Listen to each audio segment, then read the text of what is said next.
Hello, Mage fans. This is Mage the podcast where we talk about everything Mage, and today a few things that aren't Mage. My name is Adam Simpson, and with me today is Terry Robinson. Hello.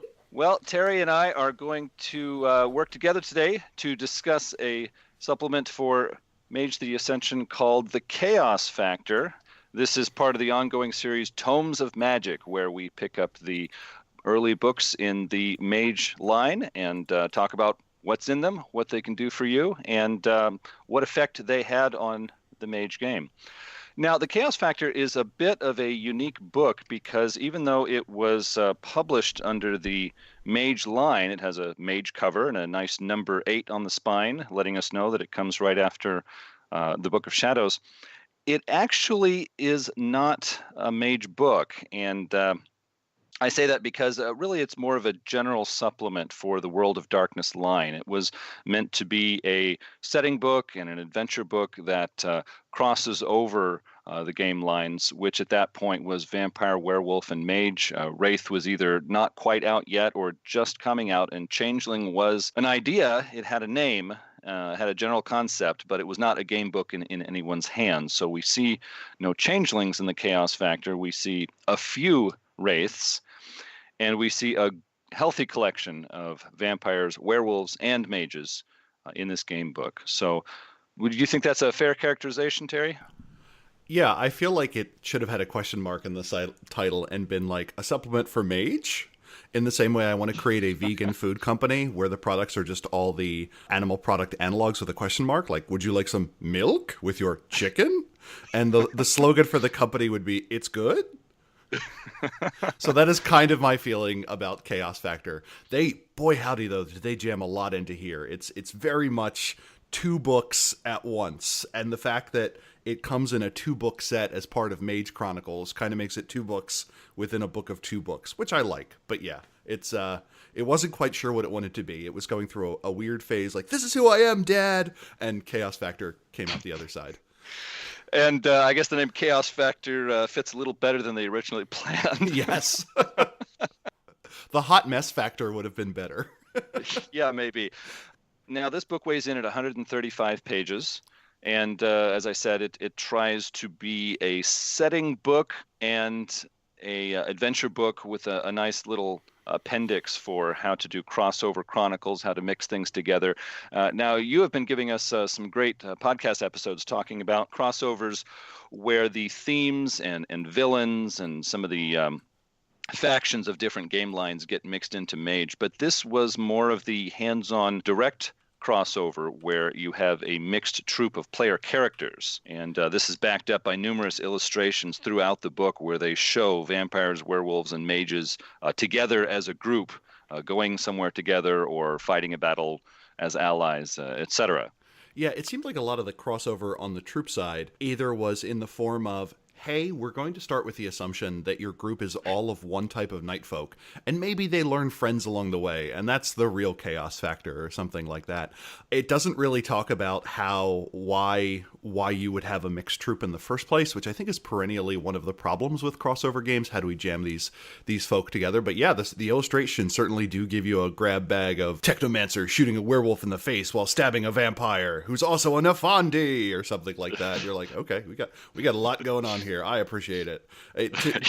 To me, this was like when a little kid is like, what do you want to be when you grow up? And they say, astronaut princess. You're like, okay, you will like the Chaos Factor. So yeah, Chaos Factor becomes a more appropriate name than I think they originally planned. But now I don't like to just dump on a game book and say negative things about it when oftentimes there are many people who really like a book. But I try to be straight and honest with my opinions on these books. And for this one, I got to say, it's not really my favorite book. But what would you say? This, to me, is a very tasty stew. I don't know if you're a gumbo fan, but on occasion I have had a gumbo where you're like, this rice is a dumpster fire, but these little bits of sausage are really, really good. And that was very much what Chaos Factor was to me. That if you had released this as a whole bunch of like 10 paid supplements, like Mages of Mexico City, or A Dark Evil Lurks Beneath Mexico City, or here's a bunch of vampires, volume 1, I would have loved it. But the attempts to sew it together are a little bit messy. So I think one of the topics we're going to go over is how would we salvage this? Or how would we actually use it? What are the good parts? And I very much look forward to going through that. Yeah, that does that will be interesting. First off, to set the scene a bit, this book was written by one person in the titles, James Moore. It tells us that additional material was contributed by Bill Bridges, Satiros Bricato, and Andrew Greenberg. But reading through this book, I really did get the impression that it was one author with maybe just a little bit of material contributed in a few sidebars and perhaps more in the appendix than throughout the book. But this book divides up into 3 basic sections. We've got the setting book, which, although it's interesting in its own right, I think it was written mainly to serve the second section, which is the adventure that, or story that you can run for your players. And then the third and final section would be a brief appendix at the end, which also serves the story, and that is by giving you a better idea of how to handle crossover rules, specifically focusing on how do you settle disputes. The vampire uses a power to hide himself. The mage uses his sphere magic to see everything that's hidden. Well, who wins this? And that's what we get in the appendix. I guess all of the segments have started to show their age in that, again, this book came out in 1993. We have 26 years of hindsight at this point, and each of those sections has aged in its own little interesting way. One of the things I did glom onto, though, is they give a... do you want to dive into the actual sections now, or...? Yeah. Let's take us into the first sure. section on setting. So the first thing we have is a prologue. There is a character, Sam Haight. I may be saying that correctly or incorrectly. He is a character that was originally billed as something that moved across different lines. He is a werewolf kinfolk, which is to say someone who may become a werewolf but has some form of werewolf blood or is allied with werewolves. It would kind of be as if mages inherited the ability to do magic. So you have 2 or 3 kids, maybe. One of them ultimately becomes a mage. You're not sure which, and the ones that didn't would be kinfolk. They have some sort of tie to the werewolf community. I don't think they undergo delirium when a werewolf transforms. And this is a case where you have kind of a support class. Sometimes they're dumped on. Sometimes they're viewed as very useful allies. Sam Haight is one of those. One of his siblings undergoes the first change, becoming a werewolf. He does not, and he's super bitter about it because in his mind, he's the one who should have become a werewolf. He goes through this quest. He finds this ritual that allows him to become a werewolf. He has to collect skins of werewolf to do that. Like, imagine a ritual where if you killed 5 mages and stole their avatar, you could awaken. That's a lot of footwork to get to that point. And along the way, he stumbles into the Umbra, grabs a whole bunch of magical items, becomes a ghoul, destroys the Crombie farm, grabs a limb of the world tree, which grants him fundamental sphere magic. So this guy is just a mishmash of things. And I have no doubt if Changeling had come out or Hunter the Reckoning, they would have just jammed some more powers into there. And the prologue is him preparing to go to Mexico City to consume what he thinks is an antediluvian, a 3rd-generation vampire, one of the grandchildren of Cain and the progenitor of each of the vampire clans, consume that entity's power to grow more powerful himself in his ultimate quest to destroy all werewolves. So just off the bat, you kind of get an idea of this is the antagonist or one of the antagonists. And this is the power level of the game. This guy is trying to kill a 3rd-generation vampire that is 6,000 years old. And that's our opening, and it just goes up from there. Then we get a little bit of information about Mexico City. I'm really going to gloss over this section. Again, 26 years have passed. Mexico City is a different place. Some of the information demographically is wildly out of date. And it kind of shows the abundance of tools that we have as modern storytellers to find information. If this book were to come out today, I would completely eschew any of the maps, and I would just have a list of destinations that you want to look up on Google Maps that would be useful to a storyteller, or maybe invented locations that would be useful, or maybe highlighting locations that could have occult, supernatural, or mage significance. What was your take on the actual Mexico City portion? Yeah, when it comes to the setting portion, my opinions were actually very, very close to yours. The first section of the book was, after the prologue, of course, was setting the scene, giving some history and backstory to the region, and then diving into what is Mexico City like today. And as I read through it, very early on in the setting section, there was one little sentence actually that stood out as very interesting to me, and that was they said in the Mexico City greater area we have around 200 vampires, around 60 werewolves, and around 20 mages. And that was quite interesting for me and a number of other World of Darkness fans back when this book came out, because it let us know that the writers at White Wolf had this general impression on rough demographics. There are a lot more vampires than there are werewolves, generally speaking, and there are a lot more werewolves than there are mages, generally speaking. Now, of course, you're not supposed to have exact numbers or percentages for any given city, but it's nice to see that there's this general impression from the people who were making Mage and publishing the books that there were not many mages in the world. It makes them more mysterious, more interesting when mages meet each other. It makes that encounter more significant and helps us understand why mages are not in the driver's seat in a lot of cities and places in the World of Darkness. Yeah, the one thing that I thought was interesting is with mage populations, you always have to ride the line of you want them rare enough to be interesting and fascinating, but you need enough of them that they could actually clump together and form little organizations. Like if there are 30 mages on the face of the planet, they're not going to have traditions. If there's 400,000 of them, there's going to be subgroups upon subgroups upon subgroups. They introduce there are 20 mages in Mexico City, and then later they say there are 20 technocrats in Mexico City. So you're like, okay, so we got a little more, some more knobs to work with. Maybe the 20 technocrats was the idea that a few of them are awakened, the rest are what we would later call extraordinary citizens or unenlightened or sleepwalker assistants or something like that. Who knows? The other thing I did like about the intro is, one, it gives you a way of weaving local belief into the mage backstory.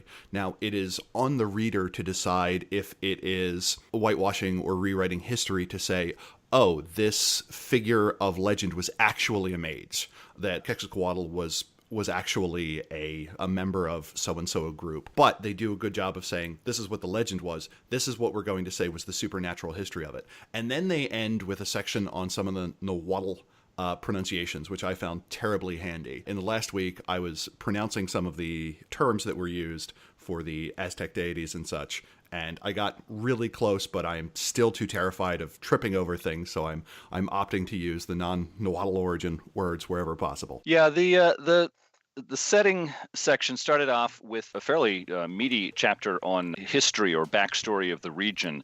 And reading through it, I saw a really strong connection to an early first edition vampire supplement called, I think it was Diablerie Mexico, which was actually kind of an interesting supplement. But there were just so many similarities there that I thought, aren't World of Darkness fans going to see the similarities here? But it talks about how a long time ago, this vampire named Shaitan, which is basically another culture's pronunciation of Satan, came to Mexico from overseas and took over and dominated and made an empire the way he wanted it to be. And it goes through the different ages and talks about the different conflicts going on. There are some mages mentioned, but mostly it's a conflict between vampires. And I was reading through it, I was just thinking, well, if this were a vampire story or a vampire supplement, I guess this would kind of work. And if I was running a group of vampire player characters, then I can see how there would be opportunity to pull in bits of this history or this backstory or make some of these personalities kind of stand out in the chronicle that I'm running. But as a mixed World of Darkness book reading through this, it's like I think a lot of this backstory, a lot of this history is just not going to show up in a story that I run. I mean, you could really push it in there if you want to. I just don't see it as coming in so much. So I think there was page count wasted on a very detailed vampire backstory that most people would not even use if they were running this. It was great for the person who buys it because they don't necessarily always play Mage, but they love reading about the world of darkness. I'm like that. I buy a lot of supplements for systems I don't play just because I kind of like the flavor of them. And I think in that regard, it serves pretty well. But yeah, there's a fair amount of page count for that.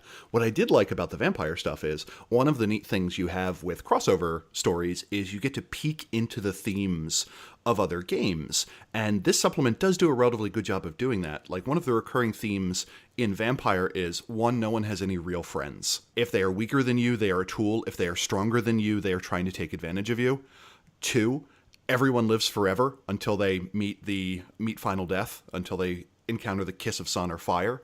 And the idea of everything that happens in modern vampire society is a continuation of something that's been going on for 6,000 years, and it's still the same people, is, to me, an interesting theme to peek at, especially in comparison to the dynamism of Mage, where the ideas have persisted for 6,000 years, but the characters are constantly changing. And just to say, this vampire could tear me apart, but this vampire is still just a pawn to this yet powerful entity that has been waging this war for 6,000 years. In comparison, trying to overthrow the technocratic paradigm seems like a walk in the park.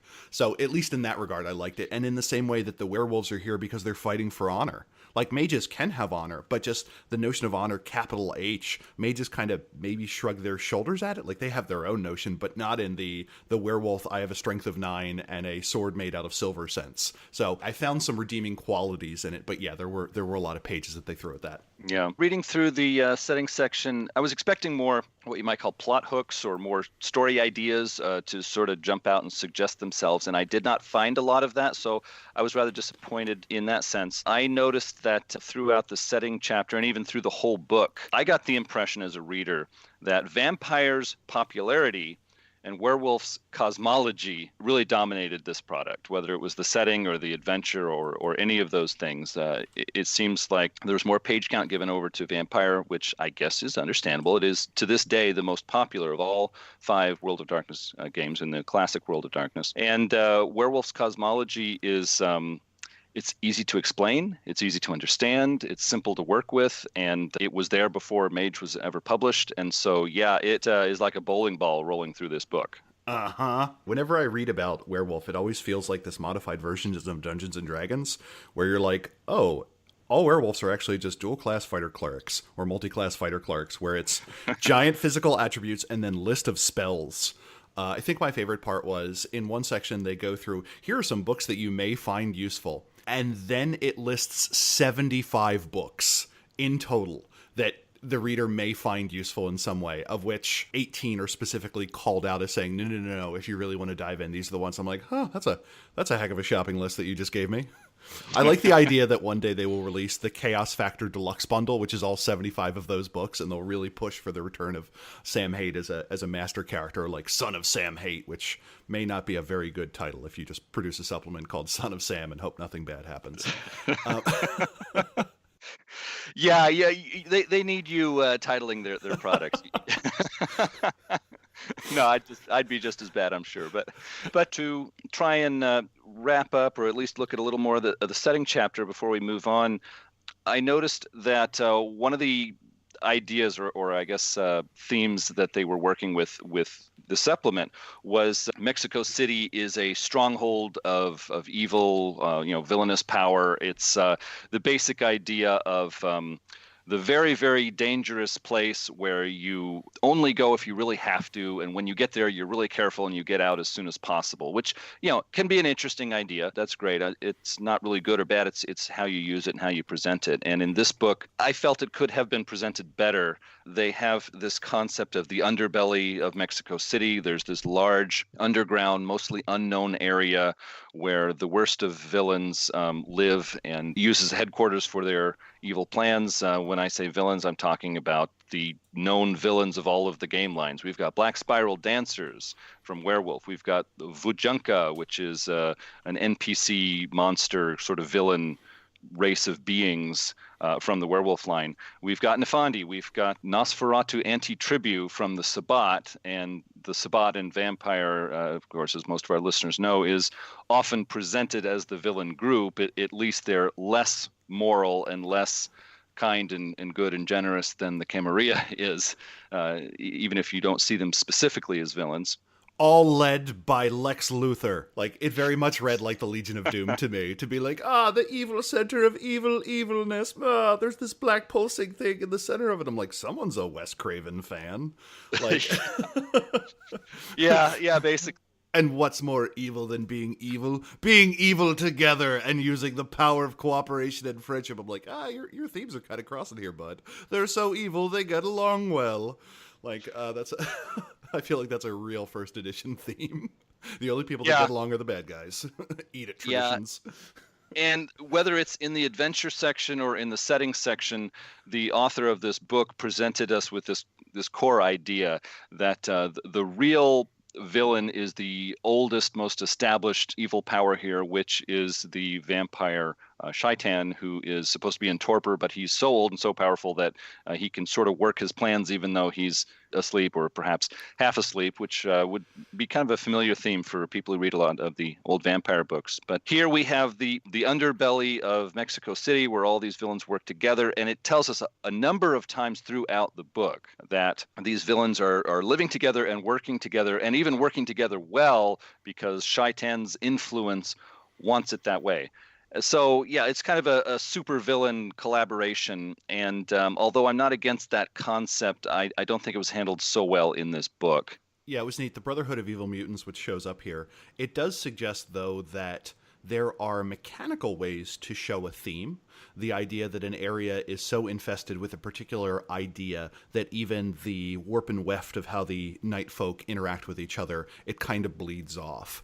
I do like that as an idea, that this place is so evil that it bleeds into how organizations get along. And they mention that the technocrats are crueler than their technocratic brethren elsewhere. Whether that's out of necessity or out of something malicious in the air, they kind of suggest it could be either. I did like that part, and I would be curious to see how that would work in other areas. Like, are there areas of the world that are so holy that it fundamentally informs how the nightfolk work, or areas that are so progressive or so dynamic that bleeds off? And I like the idea that this is kind of a precursor to the idea of resonance and synergy, and that to me was at least interesting. But boy howdy, did they take out the hammer of mood to drive that boy home. Yeah, you're right. And that concept was interesting to me too. It did stand out. I don't think it was handled very well, but looking back over the supplement, it does say in 2 or 3 places that the technocracy in the area of Mexico City is different from the standard technocracy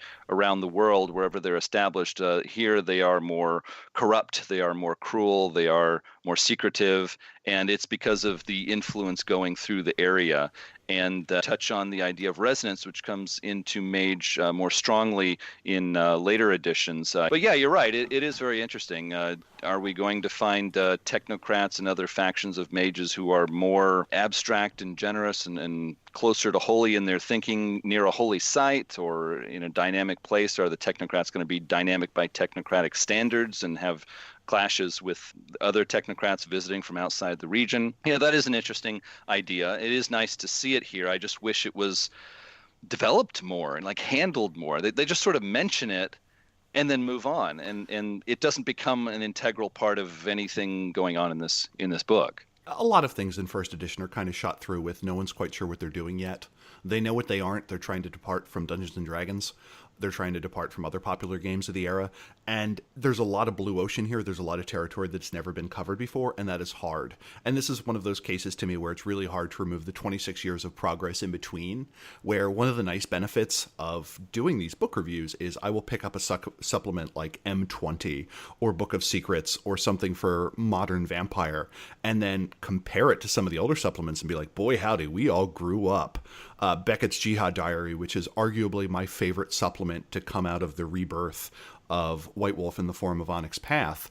Every chapter ends with a page and a half of plot hooks.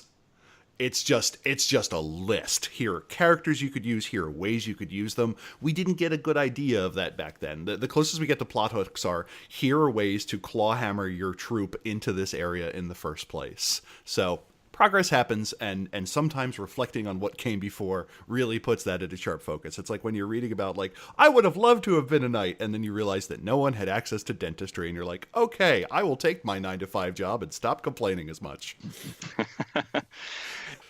I do agree with what you said earlier about how the maps and the setting information in these books doesn't age too well. If a person were publishing a city supplement for World of Darkness line today, I would argue that they shouldn't even put in maps. But I thought an idea I had was if I was going to lay out a region or a city, I would pull up Google Maps or Google Earth and find an area of the city that I wanted to talk about and focus on. And then I would zero in to the actual center on the map and find some building, an address, preferably a retail store or a public building, not any kind of person's residence. Go to Bob's house, yeah.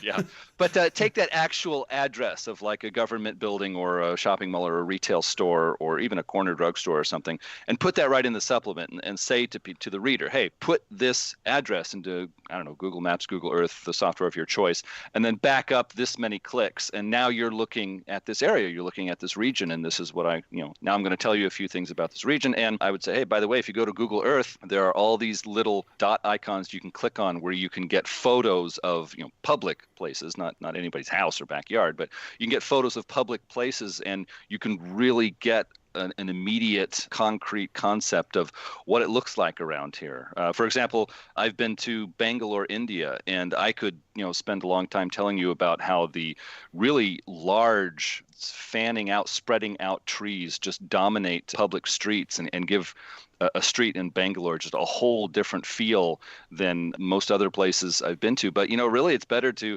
show you some photos on Google Earth, and you can see these trees for yourself, and you will get an idea. Oh, hey, I could set a scene like this for my players and describe it like this, and it would be so cool. And hey, the photos are right there. That shows how these city books have aged over 26 years. I'm very curious to see how the Vampire the Masquerade supplement Chicago by Night handles that. I would love to see a PDF that included those links, but Google Earth and Google Maps allows you to annotate. Like if you and I were going to take a trip somewhere, we could create a custom map that had, these are the 15 locations that Terry wants to see. You can leave comments on it, but to provide a Google Maps layer that were a interactive supernatural map of an area, I think would be pretty fascinating. Are you a storyteller that does that? Tell us at magethepodcast@gmail.com. Yeah. Let us know if you've done anything like that, and we can learn from you and share that with a larger audience. There probably are people who have gotten pretty good at that in recent years. So to wrap up the setting section of this book, there is a talk of Mexico City today, and a lot of NPCs are offered to us. And I'm not going to discuss every NPC or even every faction, but I just wanted to touch on my impressions of reading through this collection of NPCs for us. Reading through it, the vampire NPCs were, for the most part, rather interesting. The NPCs for werewolf, mage, and wraith were a little less interesting, and I didn't find so many that I would really want to pick up and run with. I didn't find a lot of backstories or plot hooks or story ideas that really stood out to me. There were 3 marauders, and I perked up when I read about that because I really like how marauders can be used in mage stories, and these 3 marauders did not appeal to me. I just did not feel like they were handled well. And there were a large number of NPCs who were very old and very powerful, just looking at their stats and descriptions of their age. And they're so old and so powerful that they could overbalance a story that you're trying to run. And this number of them, I thought, was it just didn't seem like the best idea. And to round out my opinions on this, a lot of NPCs, there were some with Hispanic backgrounds and Mexican names. Not so very many, though. It seemed like there were just an awful lot of Americans and Canadians that moved over to Mexico City. It just seemed a bit odd to me. It's like, well, it's Mexico City. How about some more Mexicans? I don't know. Maybe I'm being odd here. But yeah, it seemed like the characters were an extension of the idea of colonization, that there were people here before Europeans came, and the whole plot involving Quetzalcoatl going to the New World on a boat of snakes, something happening, becoming a technocrat, and then coming back, and things being bad. That you have vampires from the old world that come to the New World, and that makes things bad. it seemed like it carried through there. There were a lot of Anglo names in that list. And boy, howdy, are these folks potent. Like, you read the first character, and the person has a Rite 8 and spheres out the yin-yang, and you're like, wow, this person is super potent. They are obviously the most powerful thing by a factor of oh no, this next person is nearly as potent. And then, so rather than being a steep power curve where you have Superman followed by the Justice League, this was a case where it was like Superman, and then Superboy, and then Supergirl, and you're like, this is a bit on the potent side. I almost feel like rather than taking these characters and scaling them down, if you ever wanted to run an Archmage Chronicle, shout out to my audience friends who are a big fan of spheres with dots 6 through 10, you could actually ramp up the power slightly and be like, okay, we now have our Mexico City Archmage Chronicle, or something like that. And then you're like, oh, okay, well, I made it through the Technocratic Mages. Oh, the traditions are just as powerful. Well, I made it through this. Oh, the vampires are even more powerful. Boy, howdy, is this a compendium of guys that could just, like, go Hulk smash on just about anything. And the idea is when you get that powerful, like, your power is generally subtler. So the potence of a high-level mage is the collection of contacts and the organizations and the talismans and the devices that they've communicated over time. The dots are just the surface level. So yeah, boy howdy, is it potent. And they give an opening line, which is something to the effect of, yeah, this could be super lethal, but make sure your characters have a way of not dying so much. And you're like, oh, okay, that's a good thing. Oh, yeah, thanks. I'll keep that in mind. Yeah, I'll have my potion of not dying +3 or whatever it is. Yeah, it kind of reminds me of the early days of reading through some fantasy role-playing supplements. It's like, this adventure is really hard, and so give your players a whole bunch of bottles of healing potions and it'll be fine. Yeah. Remember, the ceiling in this room will fall and kill everyone, so make sure that, yeah. Which reminds me of the Penny Arcade comic where when RPGs kind of started, it was DM versus player.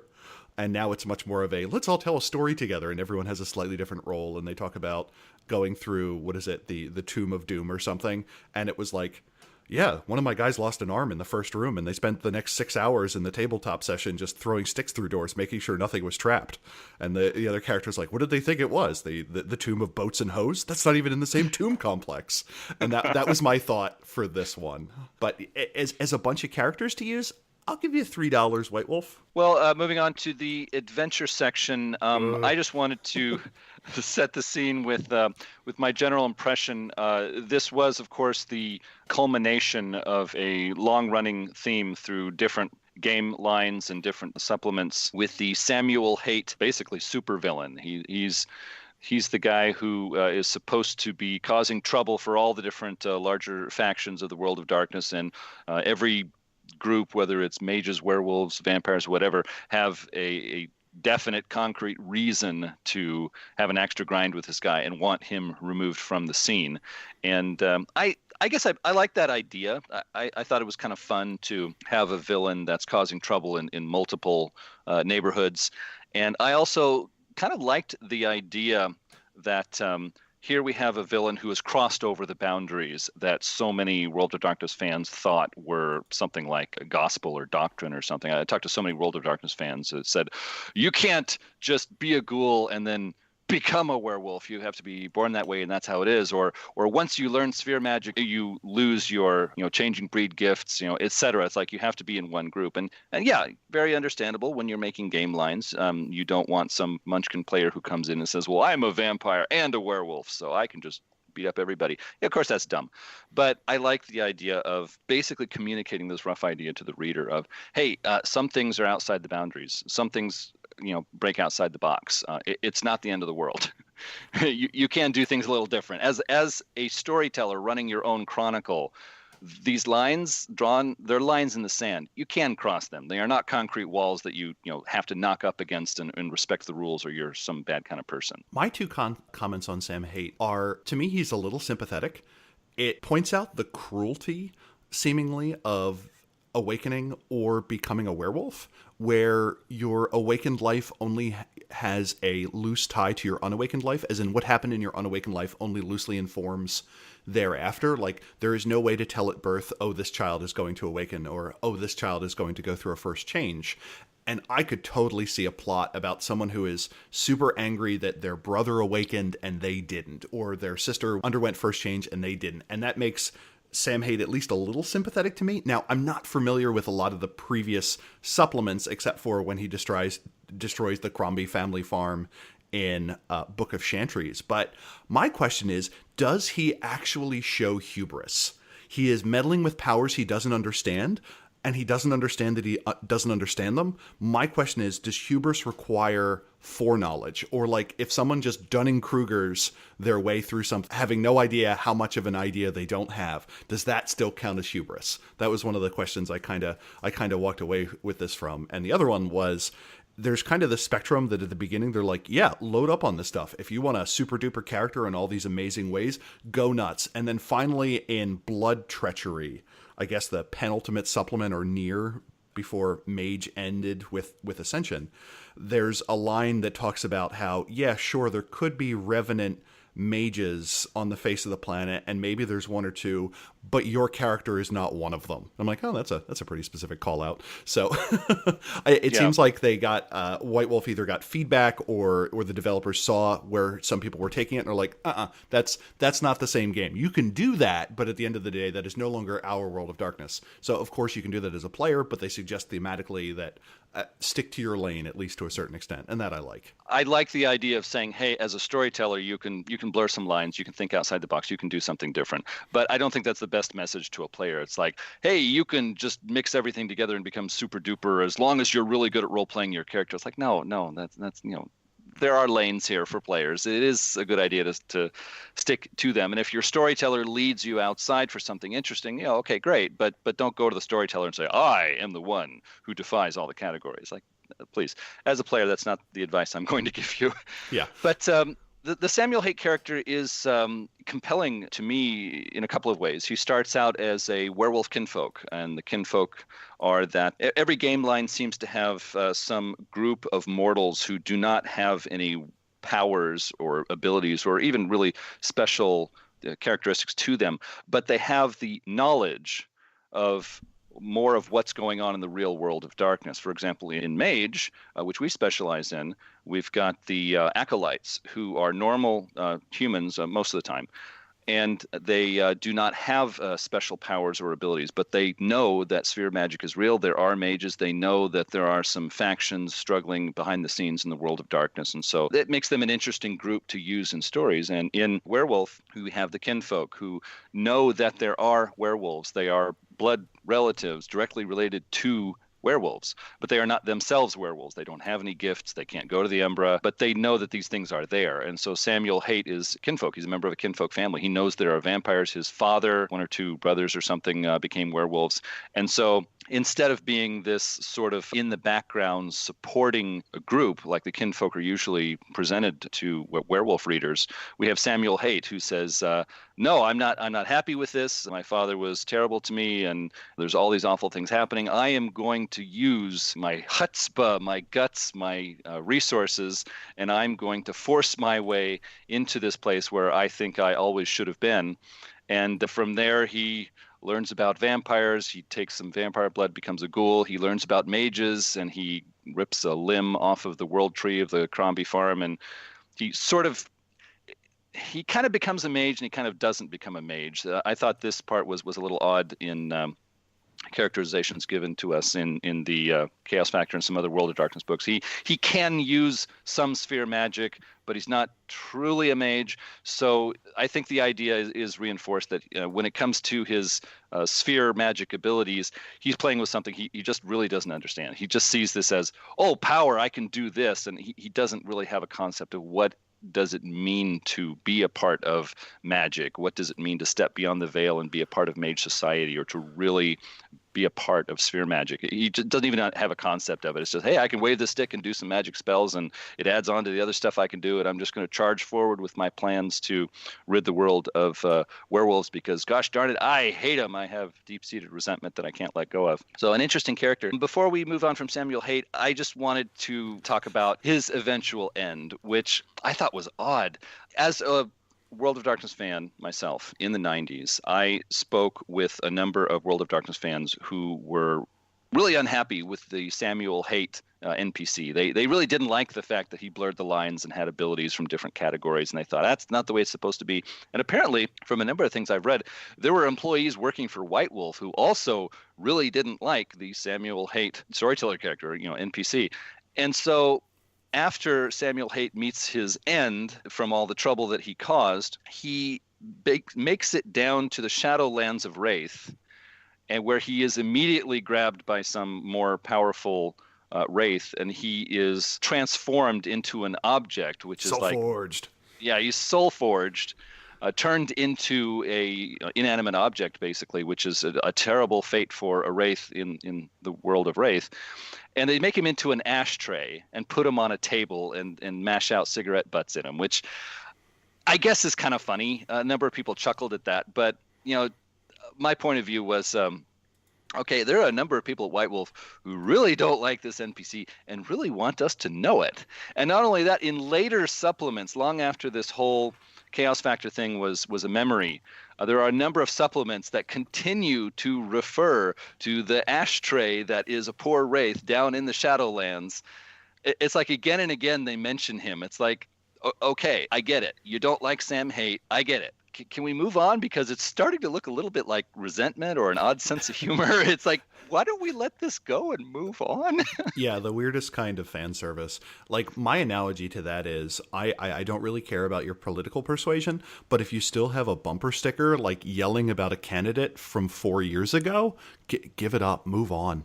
Like, if it's got a year on it, you have 24 months, and then you get to move on. Same thing. It seemed like a certain excess of fan service.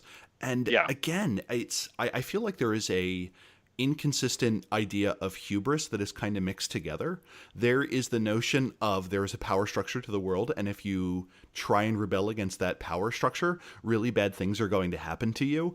And that is a phenomenon that happens in Mage. I mean, traditionally, you're fighting against the technocracy, and obviously they're going to bring every weapon to bear against you. And players with guile, luck, and power are able to resist against that.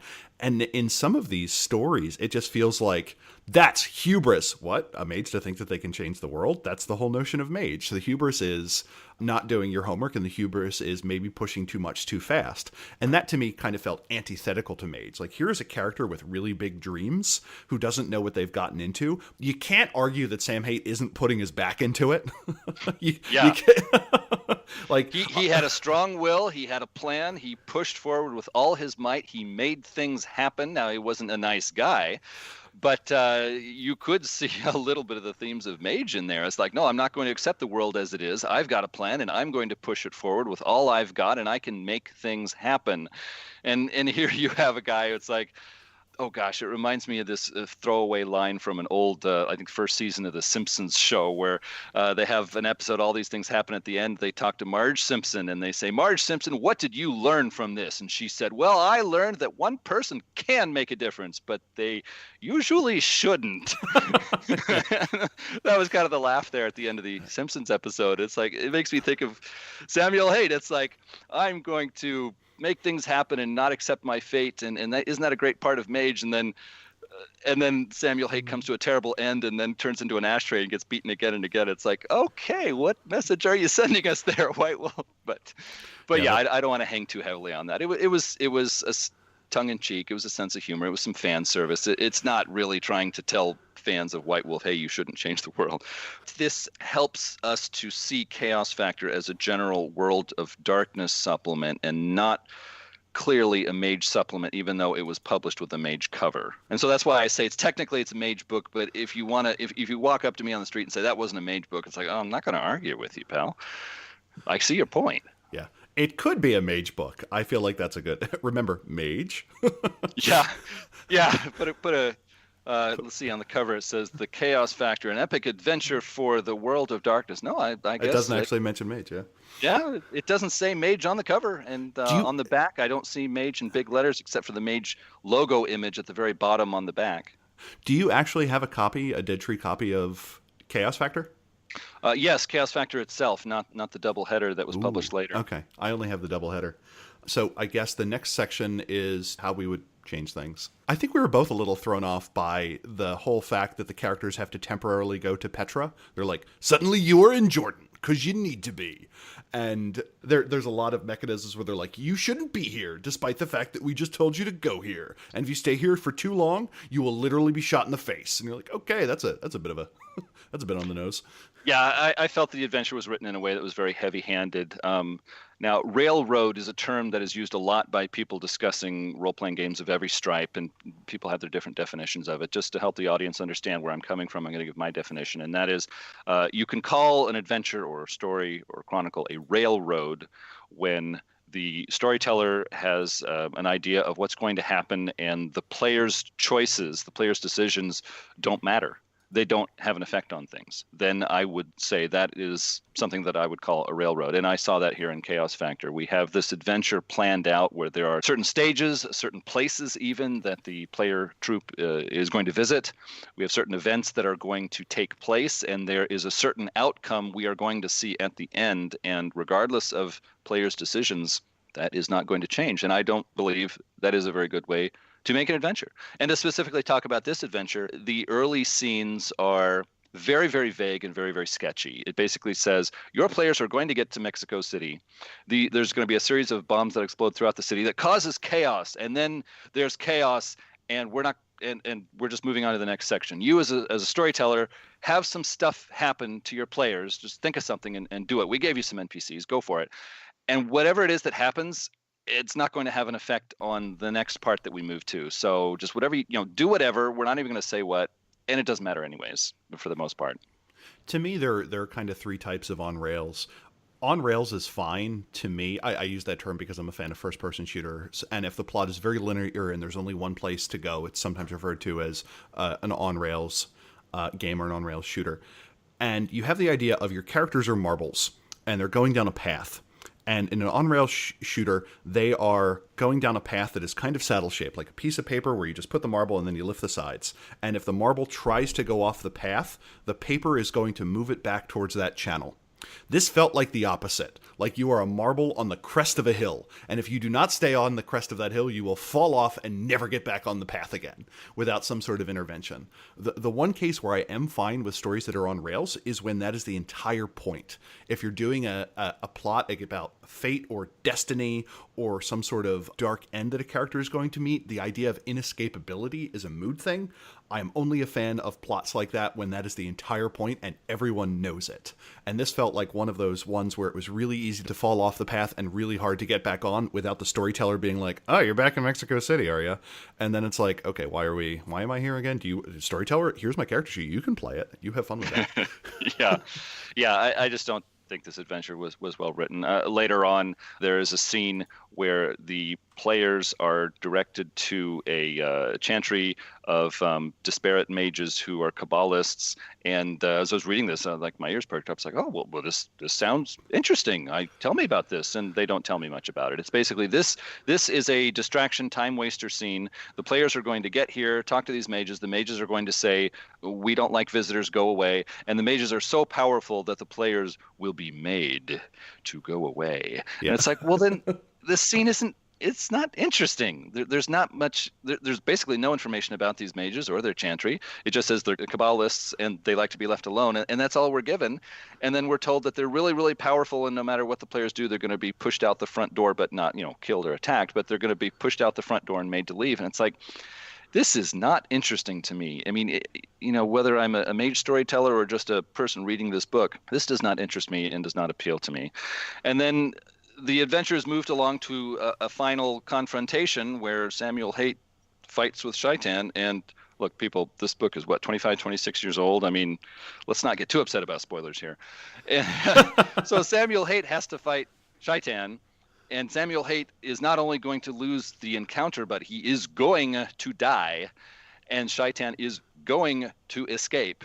It's like, okay, this is too much railroad. It's like, what if the players have a brilliant scheme to change things? It's like, this supplement is telling me, please let it happen this way. It needs to be this way, or the world of darkness is going to suffer for it. And I don't like that. As a storyteller, it's like I want to see my players pull clever plans out of a hat and change everything. I mean, this is Mage. I mean, we are talking. This is Mage the podcast. I am going to unapologetically talk about Mage.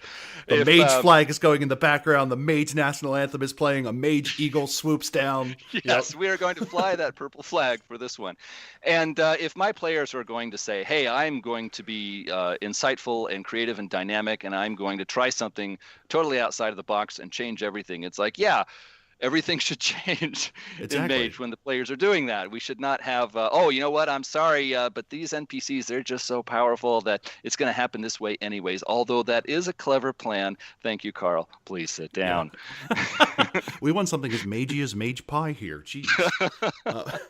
So do you want to talk about how then we would go on to change this? I think we've covered kind of all the basic things except for the rump of crossover. Before we move on, there is one more thing I just wanted to add from my own point of view, and I don't know if this is more setting or more adventure, but I didn't like how heavy-handed the influence of the Shaitan Elder Baali vampire was on this.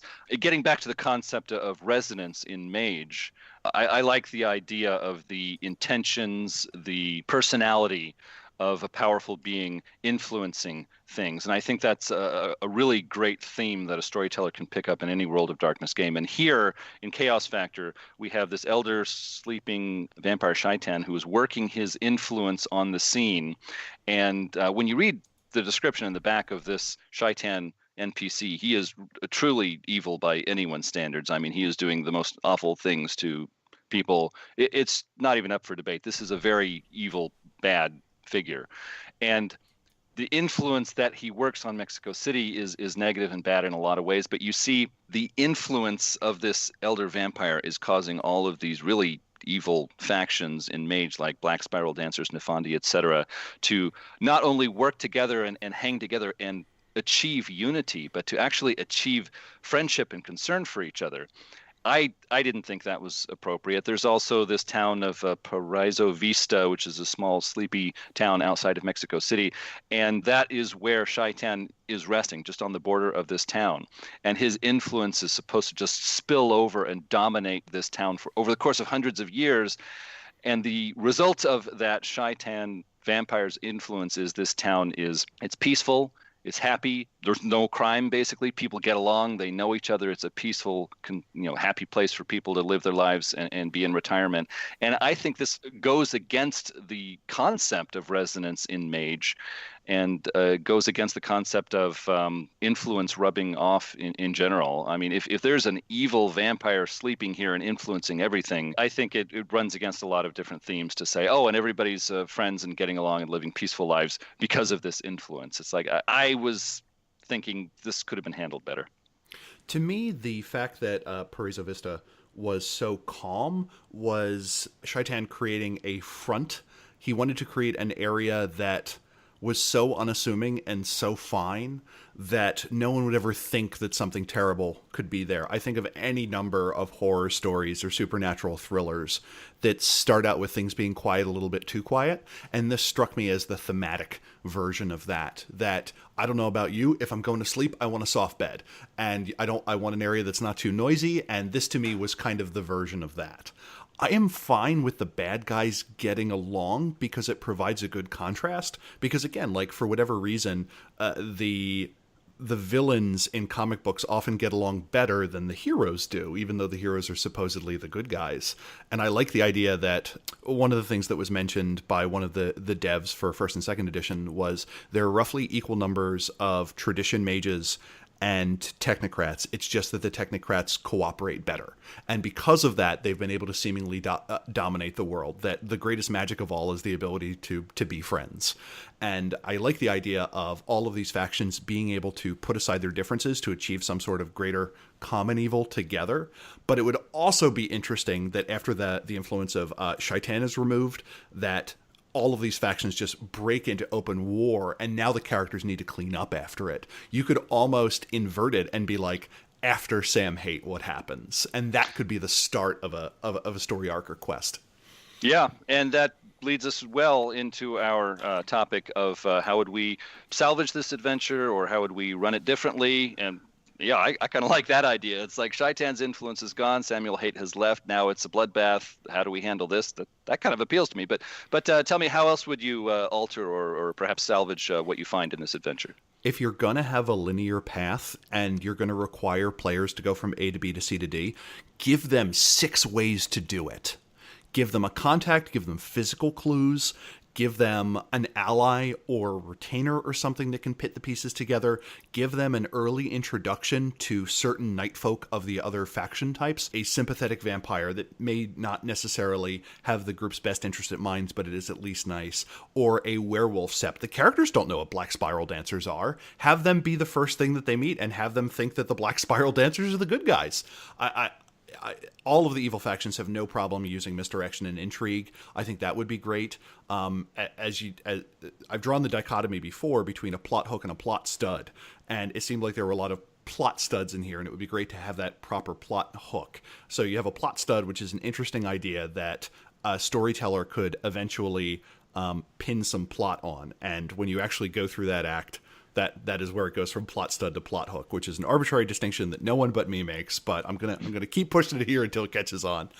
I would bring down the power level, and I would maybe break it up into a longer series, where you have chapters in Mexico, the characters go off to do something else, and then you have the next move. So as opposed to this taking place over 4 days of the Day of the Dead, have it be maybe the solstices and the equinoxes are days of power or something like that. And each of those days is a chapter that allows the characters to grow in power over time, to see a city change over time. I understand that would take a lot of work to do. I feel like there were a lot of cases where the characters were punished for not knowing something they couldn't have known, in the fact that when they enter the Temple of Elemental Evil, I mean, the underbelly, Dungeons and Dragons reference there. Yeah, they have to deal with this like pulsing black ooze force that requires a whole bunch of dexterity checks and so on. I'm like, oh, that's kind of punishing. I would want the characters to stumble upon a text or something that maybe they have to translate that gives some information. This plot does not, it happens so quickly, it doesn't allow mages to prepare, which I guess is part of the point. To me, it just happens too quickly. The characters never get breathing space, which again is fine, but Mage is at its best when you can reward the clever and the considerate. And I don't think this quest gives a lot of, I even said quest as opposed to story or story arc, doesn't give a lot of opportunity to do that. So I think there are some pretty good, not necessarily bones here. I wouldn't want to build anything new on top of it, but there are certainly some choice cuts of meat, which is odd saying as a vegetarian, that I could then use for a different story. The Petra story arc, I would want that to be its own thing. Just give that to me as a setting chapter. That's something that I feel like was cut material from the Book of Chantries or something, that it was something they had kicking around, and they're like, oh, where do we put this? This doesn't make any sense. Shove it in here. But it is a big book. You get a lot of stuff. So even if you lose 20 or 30% of it that doesn't make sense to you, you still got a fair amount of stuff remaining.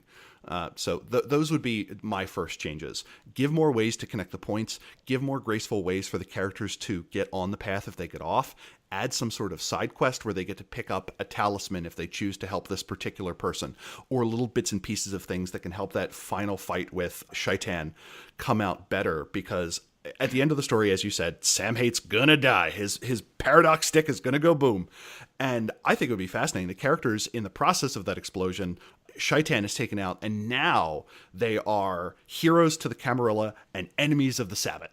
And now you've got the Baali coming after you. And it's one of those weird things of the enemy of my enemy is my friend. Like, now all of a sudden you're the superstar in the world of vampire. How do you deal with that?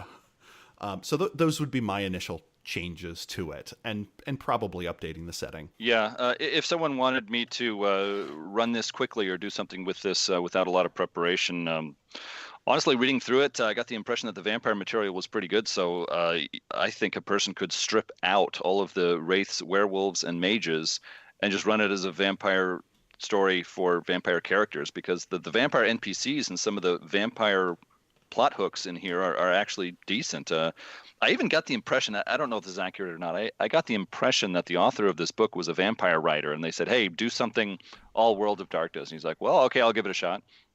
Because the vampire material here is actually kind of appealing. It's kind of interesting. But then I get to the werewolves and the mages, and they're, what's going on for them, and there's just not much for me. It's like when it talks about the Sabbat has a headquarters for the continent or whatever here in Mexico City, and these vampire Sabbat NPCs are doing these things, and these are sort of things that are going on in the background. It's like, oh, that's kind of interesting. Maybe I could do something with that. And then we get to the mages and werewolves, and it basically says the bad guys are bad, the good guys are good. They're very concerned about their city.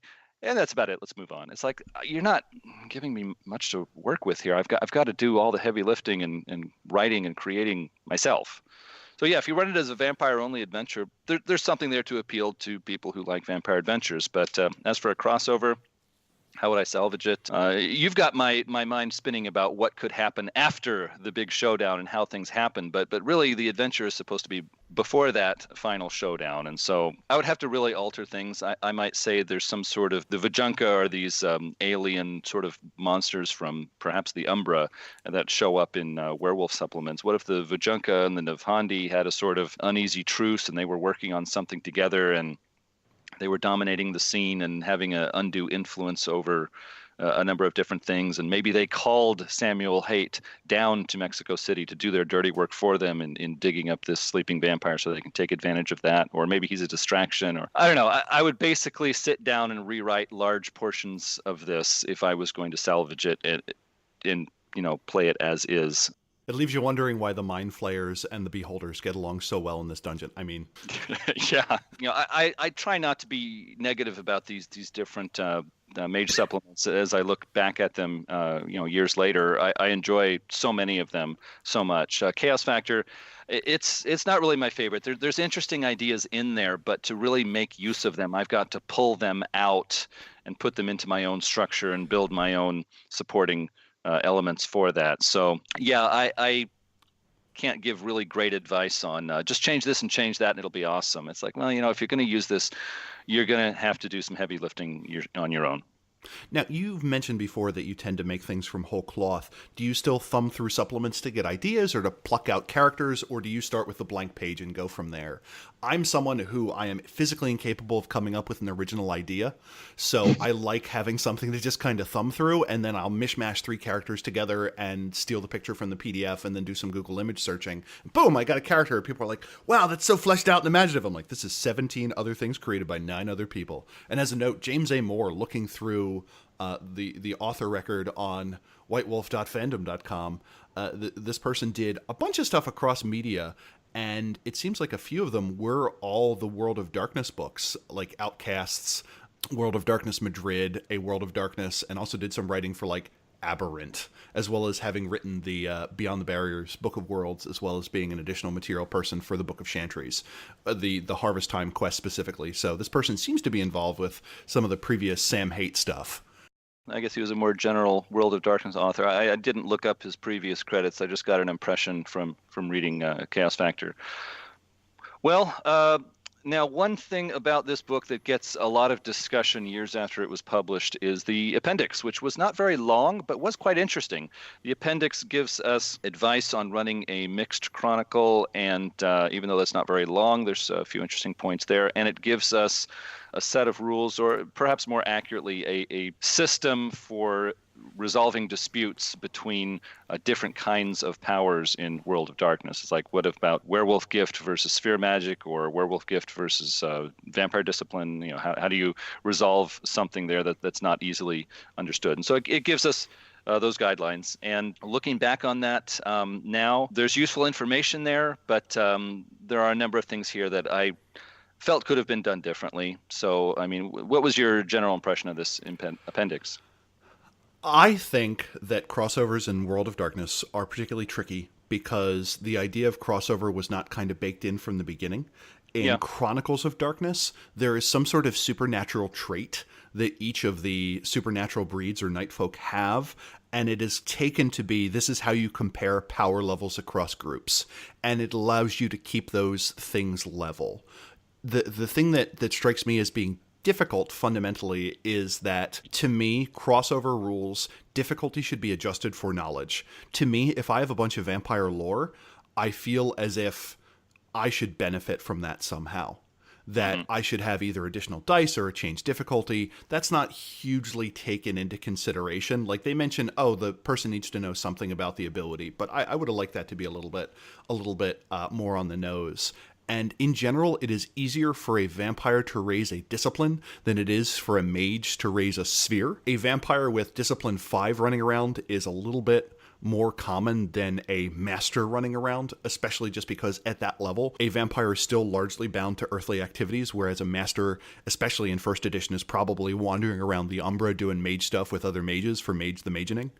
And I felt like mages need a little bit of a foot up, and also at the end of the day, the thing that's probably going to kill a mage is celerity 5 and being torn to shreds by an entity with 9 dots of strength that can move faster than a bullet. So a little bit more information on how to help mages survive, I thought would have also been kind of useful. Yeah, I got to say, reading through this appendix, they mention that mages are too powerful and we need to do something about this. And I was just very surprised reading this. I was thinking to myself, okay, we've got vampires with celerity and potence, and they've got aggravated damage from their vampire claws from, I think it's the Protean discipline, which is a low level vampire discipline. It is not at all difficult to pick up. It's what, like 2 Protean dots of Protean. 2. Yep. Yeah, it's like, surprised I remember that, but 2 dots of Protean and just, I don't know, 2 or 3 dots of celerity, maybe 1 or 2 in potence. And this is not a powerful or old vampire. And they are a powerful force in a fist fight, or really any kind of physical confrontation. And then you've got the werewolves coming in, and even beginning werewolves who have not spent any experience points. They're going to have their rage that is going to give them extra actions. They've got aggravated damage from werewolf claws. They've got greatly enhanced strength and dexterity. And then you're telling me that mages are too powerful. It's like, okay, I am afraid that I do not agree with this idea that you're putting in your appendix. And you're giving me advice on how to make mages less powerful when I feel that is not what is needed. And at the same time, this is very much a story arc where mages don't get the chance to prepare. This unrolls over a week or less. So I could see being at like, okay, the mages, they send out feelers ahead of time. They talk to the tradition people operating in the area. They come in armed with a machine gun that shoots silver-tipped stakes. And yeah, sure, okay, that almost levels things out. And then you're like, oh no, you have 72 hours before everything explodes. Yeah, it was written like an action. I got the impression that it was supposed to be like an action movie. It's like we've had this series of adventures on Samuel Haight published through a number of different books and game lines, and this is the grand finale. And let's kill the bastard. Yeah, yeah. It's like we want this vibe of a high tension action movie where there is no time to think. You've got to react, and okay, that can be fun. That can be done well. Even in Mage, that can be done well, and it can be interesting. But yeah, I see your point. There's a lot of groups of players and storytellers who are going to pick up this supplement who have not been following every single chapter of the Samuel Haight story, and they are not ready for the grand finale of that story. They're just picking up chaos factors saying, oh, this is a mage adventure. I'd like to run an adventure for my players.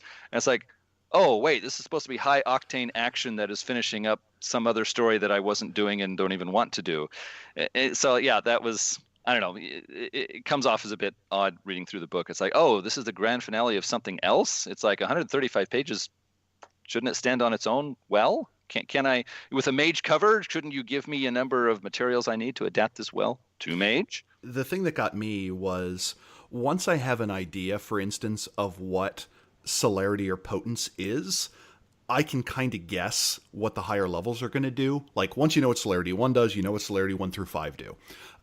Werewolf was the tricky part to me, because everything is a specific thing where it's like summon the thunderworm or Song of Days Past. Like, the title doesn't even tell me anything, in the same way that when I pick up something from like Kindred of the East and it's like the Blast of 1,000 Yama Kings, you're like, that's not helping me. So a 1 or 2 page, hey, even if you don't buy all these other books, here's how to fudge it a little bit more. Like, they make reference to, oh, you can emulate certain abilities with spheres, but at least tell me what that equivalence is then. Like, at least give me that. And I guess the final thing I would have liked was, in our pre-show show, we were talking about if we were to do something that were crossover heavy, I would want a supplement that said, this is how you interact with other nightfolk respectively, that these are their dominant themes and ideas, and these are the things that a mage with one dot of vampire lore, or who's been around the block a couple of times, has probably picked up.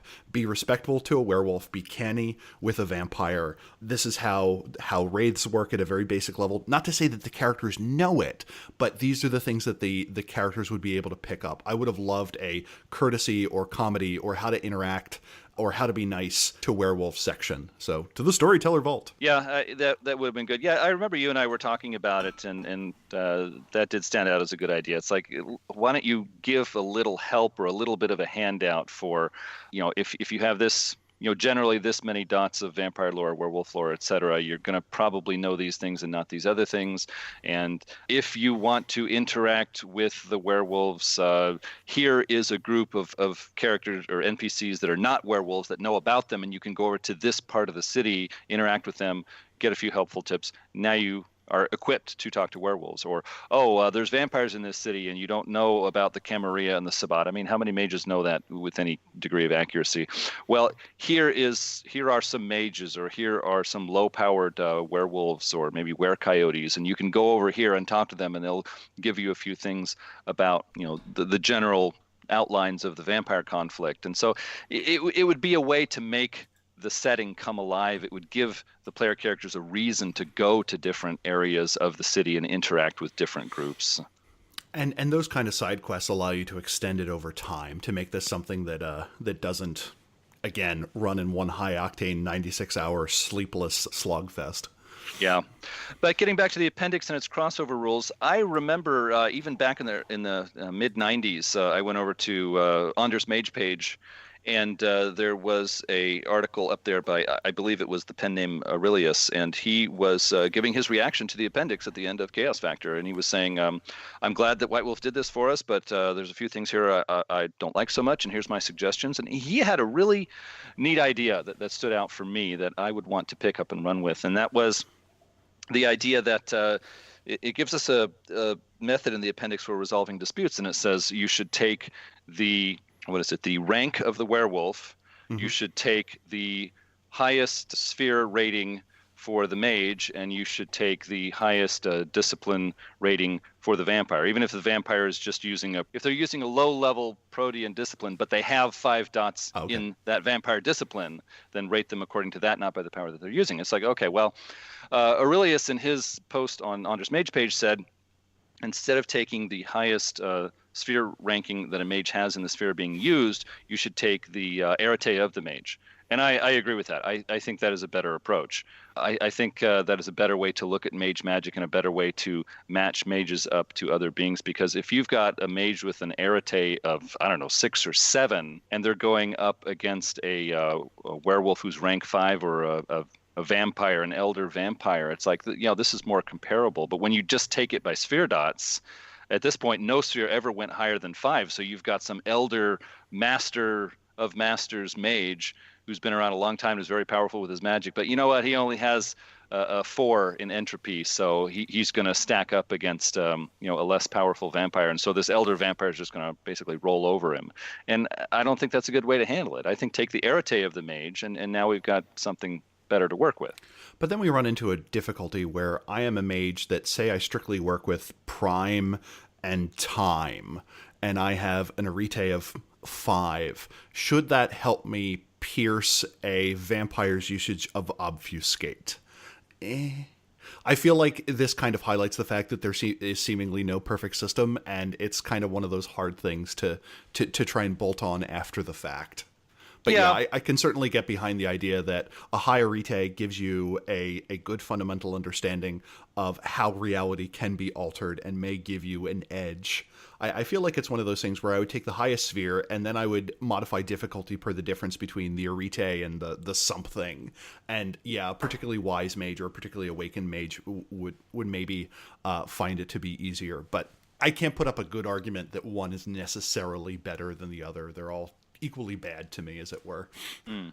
Well, I would use for mages stacking them up against other factions of the World of Darkness. I would use Arete rather than Sphere Dots. But then again, this was published you could argue, as the earlier days of first edition Mage, and the rule system for Mage was very strictly connected to spheres and sphere rankings, and did not factor in Arete very much at that point. So it's very understandable that they would use this system, but there's no perfect system for resolving these disputes, and that's why a good storyteller is worth his weight or her weight in gold. And so strict adherence to the rules is not always going to get you through every situation you find.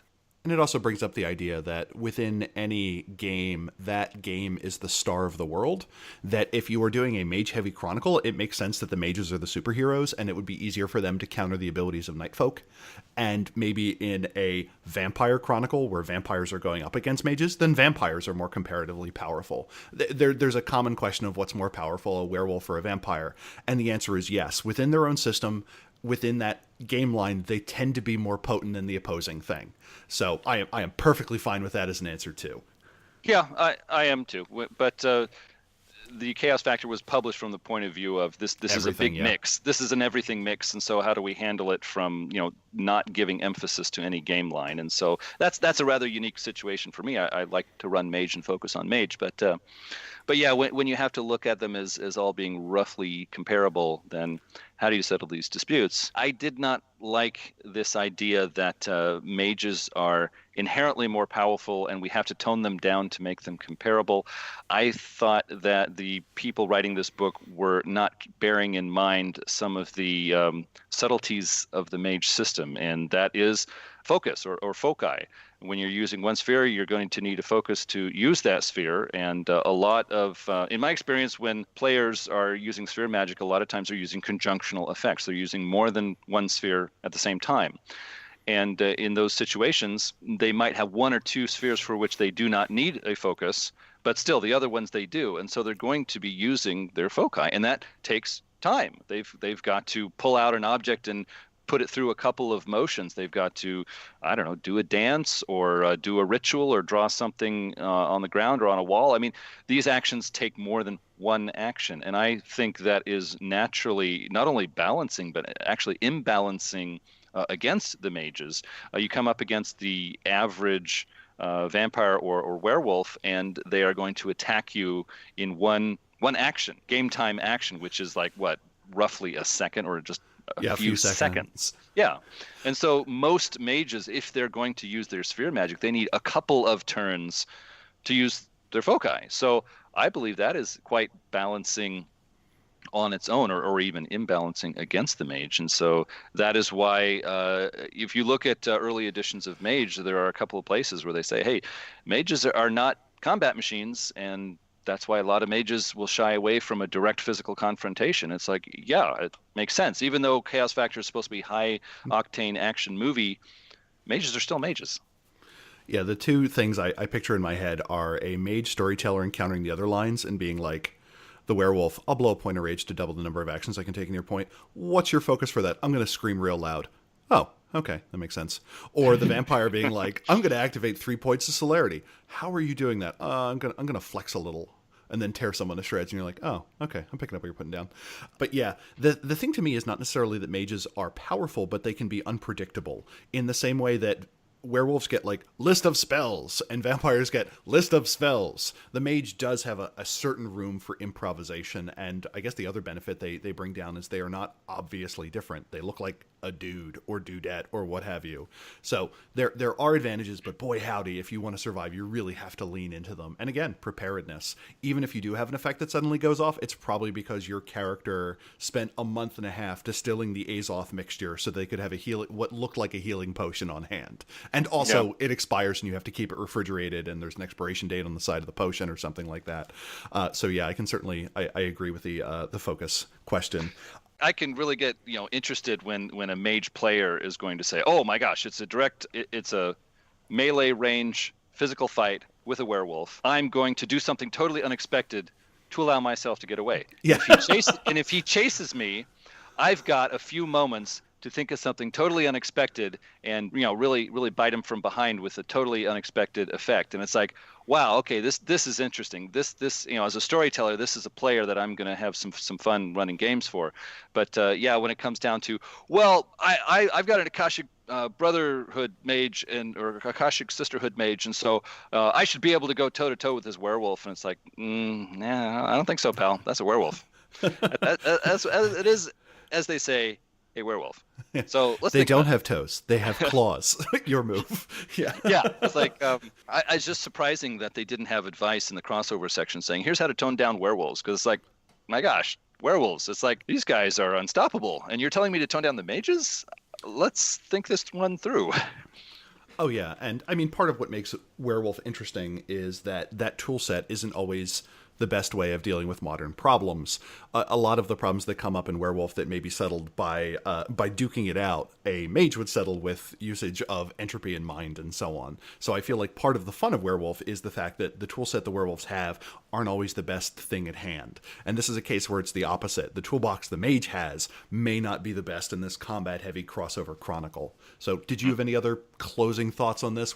There is one thing I really wanted to toss out there, and my own thought on direct crossover power confrontations in classic World of Darkness is I would give an edge to mages who are using sphere magic to basically do counter magic against vampire disciplines or werewolf gifts. As a storyteller, I would give mages an edge there. Like if a vampire is going to do some discipline that uses vampire blood. If a vampire is going to use a vampire power against a mage and a mage wants to use sphere magic to counter that, to dispel it or misdirect it, I think I would give an edge to that, not because mages are this powerful or that powerful, but just the concepts involved in the World of Darkness. Sphere magic is supposed to be the most foundational, the most fundamental kind of magic that exists in the World of Darkness. So if something that is not sphere magic and an effect is put against a mage and a mage wants to dispel that or counter it or clamp it down with sphere magic, I would give an edge to that. And I haven't run a whole lot of crossover campaigns really, so if that causes a lot of imbalance in play, I might be forced to adjust my thoughts on that. But just conceptually coming to this as a storyteller of mage games, I do not think it's ridiculous to give mages an edge on countering non-sphere magic directed at them. So to you, for instance, the 2-dot dominate ability of mesmerize, that you can implant a false thought, you feel that the equivalent, I guess, there would be mind 3. I guess implanting a false memory would probably be mind 4.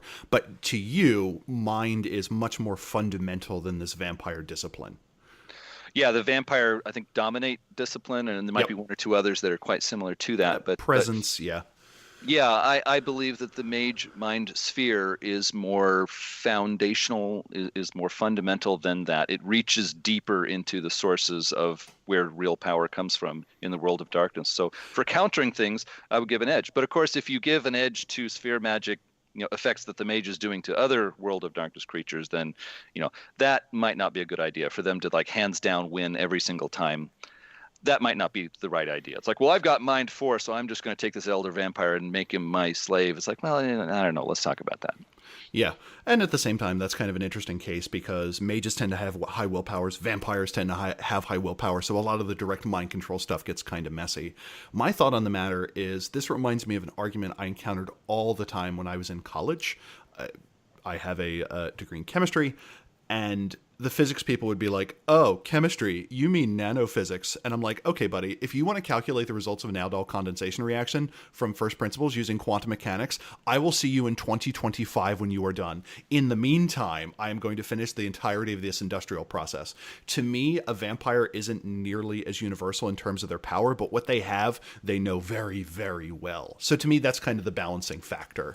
But I would certainly give an edge to mage in the ability to kind of go outside their domain, in the sense that a vampire with absolutely no knowledge of mind, of dominator presence, would be kind of useless against mind powers with the exception of their willpower. But at the same time, a mage's ability to kind of see the strings of reality, they should always be able to do at least something. To me, the mage has a floor. Like they're always going to be able to do at least this much. So not necessarily a higher ceiling, but a higher floor. Yeah, yeah, but just as a mage storyteller, I would be more inclined to help out players that are saying, I'm going to do something unexpected and remove myself from this conflict and come back when I'm better prepared, instead of a mage player who says, "Oh, the vampire does that, the werewolf does that. Well, I'm going to do this, and I'm just going to, push it right back in their face and toe-to-toe direct confrontation." It's like, no, I'm not going to say they're going to lose, but I'm not going to give them an edge in that situation. When a mage says, "I'm going to think outside the box and do something unexpected here and pull a fast one," it's like, okay, now we're really getting into the themes of mage, and as a storyteller, there's something in me that wants to help you in that. If you really want to make this toe-to-toe, make sure your character has 4 dots in Abrams tank or Bradley combat vehicle, and then they should be able to do it better. Any closing thoughts? I guess the question is, would we recommend this, and would we buy it? Although there are things in this book that I like, there are ideas in this book that are interesting. Honestly, regardless of what edition of Mage you're running, I would tend not to recommend this book. I think there are other books that are going to have more for you. I can certainly get behind that. Again, as a person who likes cutting up things and grabbing bits and pieces of it and loves just having fully realized or fully statted characters I can pull out of the ether, when Mage Chronicles Volume 3, which includes Chaos Factor and Loom of Fate, is on sale for $7 on Drive-Thru RPG, I can recommend that for days. If you see this at your local game store and it's discounted to $2, be like, look, campfire kindling, get it. Anything more than that, yeah, certainly I can't recommend it to someone. I would never be like, oh, no, you need to read this, unless it were something like ironically to another person. The bits and pieces are worth something. Would I ever recommend someone running it? Not without that person knowing how much salvage work will probably go into that. So I think we're pretty well on the same page there. $4 as part of a bundle. Yeah. I stand behind that. I don't like to dump on books that other people love, but honestly, I went around the internet getting ready for this episode, and I found a couple of places where people were saying, I don't like this book, and I did not find any places where people were saying, I really like this book. I just didn't find it. One of the key differences between Adam and I is I am willing to have a podcast entirely consistent of poorly informed hot takes. Whenever Adam is like, I don't like this, his immediate reply is, I should do some research to figure out why people like it. Do. And I'm just like, no, you're a dumpster fire. You're a bad person with garbage opinions. This isn't to Adam. This is to the person who has the opinion that disagree with me. So if you've ever seen me on the Mage Facebook group, it's just me picking fights with people. That is not at all what I do there. I mostly ask very obvious questions that really, as a storyteller, I should know the answers to, and sometimes laugh at jokes that Bricado has about what Mage was like in the mid to late 90s. But still, we appreciate the legwork you do in providing a fuller opinion of this is what the world at large seems to think. And if you disagree, email us at magethepodcast@gmail.com. Give us your toasty hot takes in defense of art spheres, or indicating that you love the Avatar storm, or that this is the greatest supplement of all time, and we will be glad to read through that comment. Thank you so much for listening. Yeah, we certainly will. We love those comments that come in. There was a comment from an informed Mage fan who was talking about the roots of the word Kurdaman and how to pronounce it and how it came out of Ars Magica, and I am so thankful for that. I just love it when our listeners write in and have something to say. So, Terry, do you think it's time to close us out for today?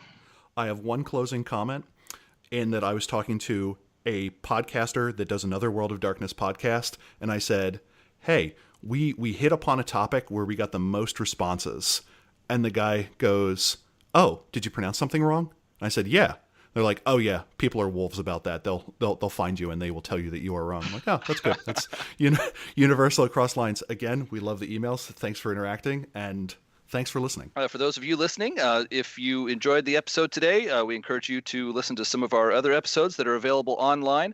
And if you have enjoyed anything that you've heard, there may be other people that enjoy it too. And you can make Mage the Podcast more visible to those people by giving us a rating or a review on iTunes. That helps us become more visible. We show up in more searches for more people, so we can have more fellow listeners. You can listen to us on a lot of other podcast services, not just iTunes, or direct from our website, magethepodcast.com. But let us know what you're thinking. Keep us the number one Mage the Ascension podcast on iTunes.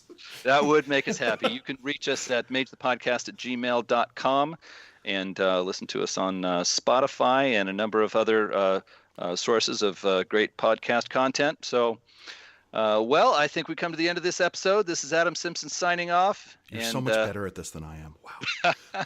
And this is Terry Robinson, who's walking home with his tail between his legs, despite already being in his own basement.